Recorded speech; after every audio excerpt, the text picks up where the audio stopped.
Ram Ram friends, ఈ pick చూడండి. చిచి దేశం పరువు తీశారు, రాముని గుడి కట్టింది ఎందుకేనా, విశ్వగురు అన్నది ఎందుకేనా, తూ సిగ్గులేని జాతి అంట. జార్ఖండ్లో ఒక స్పానిష్ మహిళ టూరిస్ట్ బైక్ పైన తను వాళ్ళ హస్బెండ్ తిరుగుతూ ఉంటారు. జార్ఖండ్లో తన పైన అత్యాచారం జరిగింది. దానిని బూచిలా చూపిస్తూ దీనిని మళ్ళీ రామ మందిరానికి ముడిపెడుతున్నారు. సిగ్గులేని జాతి అని తీస్తున్నారు. సో కాల్డ్ నోటి విసర్జన చేసే కమ్యూనిస్టులు మీరు కదా సిగ్గులేని జాతి. జరిగింది తప్పే అయితే దేశం మొత్తాన్ని తిట్టడం ఏంటి? జరిగింది ఏ రాష్ట్రంలో ఆ రాష్ట్రం యొక్క సెక్యూరిటీ ఎవరి చేతిలో ఉంటుంది? ఇంకా అక్కడ గనక బీజేపీ పాలిస్తున్నట్టయితే ఈ పాటికి పప్పు ప్రియాంక వెళ్ళి దొంగ కన్నీరు కార్చేవారు. ఉన్నది ఇండియా అలయన్స్ ప్రభుత్వం కాబట్టి ఏం మాట్లాడట్లేరు. చేసిన మూర్ఖులు ముగ్గురిని ఆల్రెడీ పట్టుకున్నారు, ఇంకా నలుగురు కోసం వెతుకుతున్నారు. ఆ ముగ్గురు క్రైస్తవ మిషనరీలు నడిపే వాళ్ళు అని, అక్కడ జనాలని మతం మార్చే పనిలో ఉన్నారని కూడా తెలిసింది. అయినా ఎవడో ఒక్కడు ఎక్కడో ఒక తప్పు చేస్తే దాన్ని రామ మందిరానికి లింక్ పెట్టడం ఏంటి? క్రైస్తవులకి రామ మందిరానికి ఏమిటి సంబంధం? అక్కడ హిందువు ఉన్నా కూడా దానికి రామ మందిరానికి ఏమిటి సంబంధం? అసలు దేశంలో క్రైమ్ ఉంటే రామ మందిరానికి మాత్రం ఎందుకు లింక్? ఎన్నో లక్షల మస్జిద్లు చర్చిలు ఉన్నాయి కదా. కేవలం ఎందుకు హిందువులంటే వాళ్ళ మందిరాలంటేనే వీళ్ళకి ఎంత ద్వేషం? ఈ చైనా బ్రీడ్కి ఛాన్స్ దొరికితే చాలు దేశం మీద విషం కక్కుతున్నాయి. చిన్మయి తలాతోకా లేకుండా నోటికి వచ్చినట్టు వెటకారంగా వాగి డెలివరీలు చేసుకోవద్దు, డాక్టర్లు పని చేయొద్దు అనుకుంటూ పిచ్చి పిచ్చి వాగుడు వాగింది. ఏమైనా అర్థం ఉందా? బేసిక్ కామన్ సెన్స్ కూడా ఉండని వీళ్ళు ఓకిజం పేరిట సూడో మహిళోద్ధారకులమని చెప్పుకొని తిరుగుతూ ఉంటారు. అవసరం లేనప్పుడు ఎందుకు పిచ్చి తిరుగులు తిరగాలి అని చెప్తే తప్పేంటి? తను చేసేది కరెక్టా రాంగా అని థింక్ చేసే పరిస్థితుల్లో ఉంటారా మద్యం తాగిన వాళ్ళు?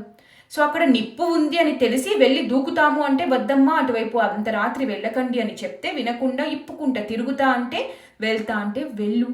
ఎవరు ఆపారు?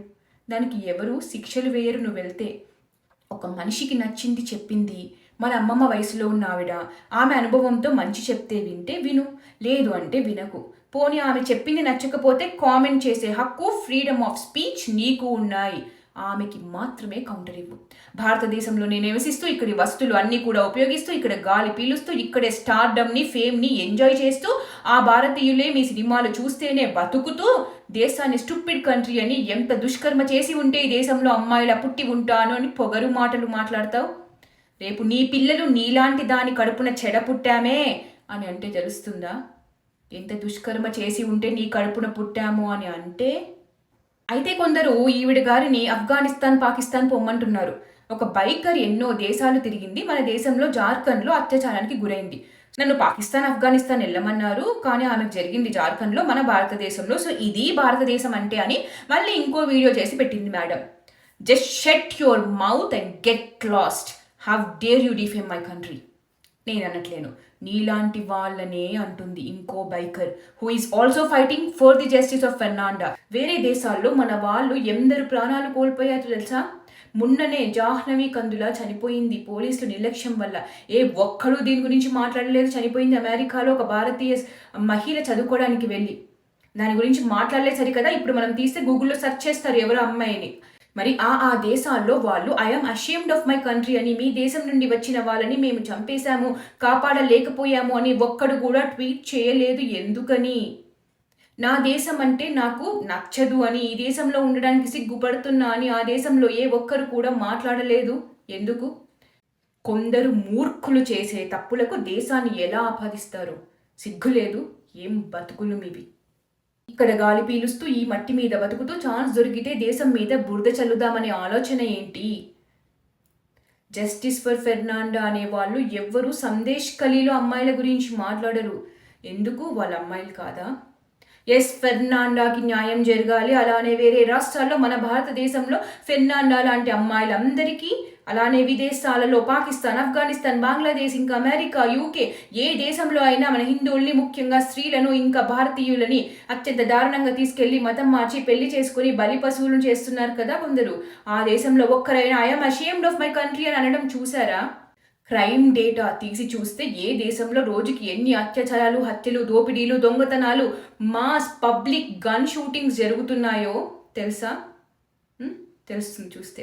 క్రైమ్లో యుఎస్ఏ అగ్రస్థానంలో ఉంది. వాళ్ళ జనాభా ఎంత, మన జనాభా ఎంత? ముందుగా రిపోర్ట్లు చదవండి. పెద్ద సంఖ్యలో భారతీయులు మరణించారు, ఇంకా చాలామంది అదృశ్యమయ్యారు. చిన్న పిల్లల స్కూల్స్లోకి వెళ్ళి గన్ షూటింగ్స్ చేస్తారు. చిన్న చిన్న పిల్లలు చనిపోయారు. అప్పుడు కూడా ఎవరు I'm ashamed to be in this country అని అనలేదు. ఎందుకంటే చేసింది ఒక సైకోగాడు అయి ఉంటాడు. వాడు చేసిన తప్పుకి దేశానికి ఆపాదించరు. ఈవిడ చూడండి, తిను కూడా ఒక బైకరే. తను జస్టిస్ ఫర్ ఫెర్నాండే అనేది ఒక ఉద్యమంలో మొదలుపెట్టి తన కోసం పోరాడుతుంది. ఇప్పటికీ భారతదేశంలో ఎన్నో ప్రదేశాలు తిరిగింది తన బైక్ మీద. తను ఏమంటుంది, భారతదేశంలో మహిళల భద్రత గురించి మాకు బోధించకండి. నేను భారతదేశంలోని నా రాయల్ ఎన్ఫీల్డ్ మోటార్ సైకిళ్లపై ఒంటరిగా 2.5 లక్షల కిలోమీటర్ల కంటే ఎక్కువ ప్రయాణించాను. నాకు నైట్ రైడ్ అంటే చాలా ఇష్టం.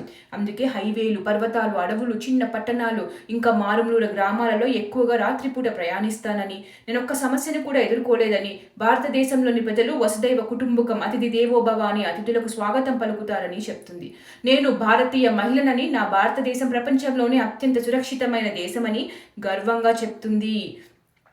దీనిని మీరు వాడుకొని నా దేశాన్ని తక్కువగా చేశారంటే బాగుండదు అని షటప్ అని గెట్ లాస్ట్ అనుకుంటూ కొంచెం ఘాటుగానే తను సమాధానం చెప్పి, నా ప్రొఫైల్ కూడా చూడండి, నాకు దేశం ఫస్ట్ ముఖ్యము, నేషన్ ఫస్ట్, జస్టిస్ ఫర్ ఫెర్నాండే నేను పోరాడతాను, కానీ నా దేశాన్ని మలినం చేస్తే మాత్రం ఊరుకోను అని చాలా గట్టి జవాబు ఇస్తుంది.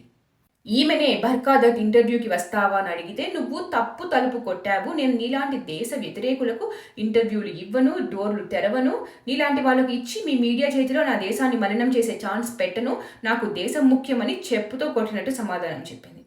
అది మాత్రమే కాదు, ఆఖరికి ఫెర్నాండే అనే నా విషయం వాడుకొని మీ దేశాన్ని బద్నాం చేస్తున్నారు, బ్రెజిల్, స్పెయిన్, అమెరికాలో కూడా ఇలాంటివి ఎన్నో జరుగుతూ ఉంటాయి అని చెప్పుకొచ్చింది.